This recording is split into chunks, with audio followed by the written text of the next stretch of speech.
What's up, YouTubers? Today we're going to talk about the WESN. I guess it's pronounced WESN. 070 Henry. This is a modern traditional slip joint. Obviously, we're not going to be talking about action. We will be talking about pull weight, though. This is a modern traditional slip joint. The modern components of it are that it uses titanium bolsters and end caps there. It has a lanyard hole, which is great, not in traditional, versus a lot of times they'll have a bail, kind of a wire that comes around the backside. It uses modern 14C28N stainless steel, and it is serviceable. It has Torx-driven screws, but do not use those. We'll get to some of the cons in a little bit on that one. And it also has some cherry wood covers, not kind of a typical one that you'll see. So this is actually a fine-looking little small traditional knife. The traditional component of it, non-locking, utilizes a standard nail nick. And it has, I'd say, probably about a 5 to 6 pull weight. So, yeah, the pull weight is interesting. We're going to talk about that when we get to the quote-unquote action of this knife. So speaking of the specifics of it, this knife has a 2.3-inch blade of the 14C28N Sandvik stainless steel. You know, it's a decent steel, kind of middle-of-the-road budget steel. This knife weighs 1.6 ounces, and it prices at $115 US. So I'm not going to link it, but, well, actually, you know, I may or may not link it. I got this at River's Edge Cutlery. They're one of the online retailers, and those are great folks over there. That has happened to where I got it, but you can buy it direct from WESN as well. WESN, by the way, west, east, south, north. It's, I believe, is somewhere a suburb of Detroit, Michigan. That's what that stands for. They want this knife to be usable anywhere in any direction that you might find yourself. In terms of some comparison knives, for myself, the Moki Serapis, this one's made in Japan. This is actually a lockback. It uses VG10 steel, and it has a lot of modern materials as well. It actually is contoured and has, actually I'll bring it on up front here, but it does have micarta inlays with mother of pearl. So this is kind of definitely one of your modern traditional types with lockback. It does also have a lanyard hole, you'll notice there. So that's kind of one that yeah, it kind of carries very similar. That particular knife weighs, I think, 1.5 ounces, so it's very close to the 1.6 ounces of this one, and it priced at about $135 when I bought that one. I think it goes for, actually it might even be out, I'm not sure. It's been a while for that one. But then also the Great Eastern Cutlery, this is the Liberty Jack model, so it's a Jack model, but it's the Liberty. They also have a Freedom, which is a Warncliffe, I believe. Very similar. This knife weighed in at 1.4 ounces, goes for about $104. So you're in that $100 range of a modern slip joint. This one doesn't have some of the modern accoutrements like the lanyard hole, but I don't know that it necessarily needs it for myself. I always want a lanyard hole for something where I cannot get a full 4 fingers, these 4 full fingers on this one, which this particular knife I cannot. We'll talk about that in the pros rather. So those might be some of your comparison knives: Great Eastern Cutlery, and then also the Moki Serapis. Let's jump into the pros of this knife. They had a great choice of materials, honestly. I think the bolster and the caps there, as well as the liners here, are really nice. And they also put a nice little coating on that, kind of a blasted titanium. Just really good materials as far as that goes. The cherry wood looks nice. They actually went ahead and coated the steel back spring there, so it kind of has a nice continuity and fluidity. Really good job on that. One of the cool things as far as the design on this one goes, this one has, if you take a look up here, this one has a half stop by basically cutting out a little half moon from the back of the tang there. So instead of it being flat, it actually utilizes just a little bit of cut. And so it rolls nicely out as part of the first half of the walk. And then it does have that half stop there, provided by that half moon running against the spring there. You'll notice that it is not entirely flush, not a huge deal.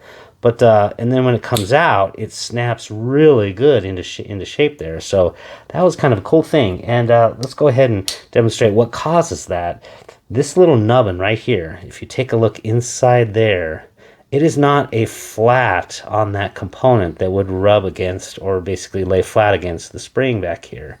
It has a little bit of, as I call it, a nub back which increases the retraction strength and ultimately the I won't say lock strength, but the slip strength.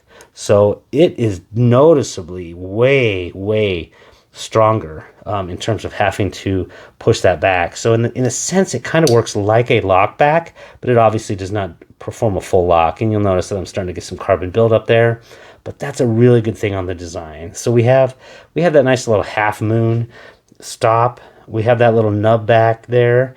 And then another component of it is the kick here. So the kick normally is your component that basically will rub or prevent the blade from hitting against the actual spring back here. But I think one thing that they do is really nice. You're going to notice a little pin in there. So that little pin right there actually runs up against the kick. So it prevents the blade from ever smacking in there. And it keeps it a nice fair distance away. And likewise, you can see that your lanyard is safely away from there. So the kick pin stop, as I'll call it, is very nice. The lanyard hole, again, very much a must for me. If it's only going to handle 2.5 to 3 fingers, this one takes a full 3 fingers of a medium-large hand. I need that lanyard to feel any sort of security on that one, and this one actually provides that. So I really appreciate that. It was really easy to put some paracord 550 straight through there and tie this off. So yeah, that was kind of a nice thing. Let's jump into the cons of this knife. The cover finishing was actually pretty horrible. I will say that I don't know if it was just bad labor or not, but I will say going around to every single place that the covers meet, like the end cap here, basically the cover way exceeds the height of the cap. And then over here on the bolster side, though, it goes way underneath. So there's a big gap that my finger gets a hold of there. Not a great thing. And then as I move down, same thing. It's just flip-flopped. So I go from excess up here, cover material, to basically going way down below the cap there. And then over here, that one is pretty level there. And I go to the other side, I suffer the exact same thing. This one right here, the cover material goes way down below the bolster there. And then likewise, it goes, the cover material goes way above. You know what? You're probably getting bored, as I was, and I was really disappointed in that. So I think the cover finishing was very poor on this one. And then that kind of leads me into the next con of this one, is I think the price. For $115 for a slip joint, kind of tiny. Yeah, it's got some modern materials, but they're not super expensive. This is, I don't know. For me, that is the value of this one is certainly questionable at that $115 price range. So it just wasn't a lot of, I don't know if it was not a lot of care was taken, or if it's really hard to get cherry wood to match up with titanium. I don't know on that one, but I will say that it was kind of poor.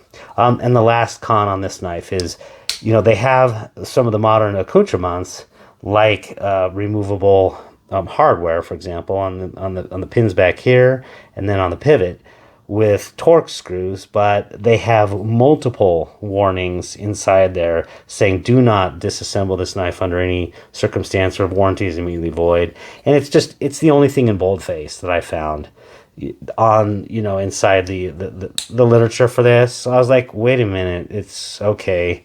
So in other words, this is basically built under the Spyderco old rules of a dozen years ago, which is, don't touch this, and even maybe the modern ones are. And so I found that, for the knife community, that's kind of a little bit of a downer for me, and I don't appreciate that.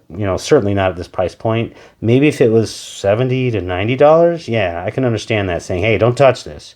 But that's a problem, and then kind of one of the neutral but not great things is that I felt that this one was, it's interesting. It has a full taper up there, kind of a distal taper, like a Warncliffe would have. This is being a drop point blade, but it's just not entirely symmetrical. It doesn't necessarily show inside here, but when you actually put it on, and I laid it up against a piece of glass, it was just impossible to really show on camera. It's just not entirely symmetrical, so I think the grind was a little bit rushed, so I guess I did have one more con against this knife.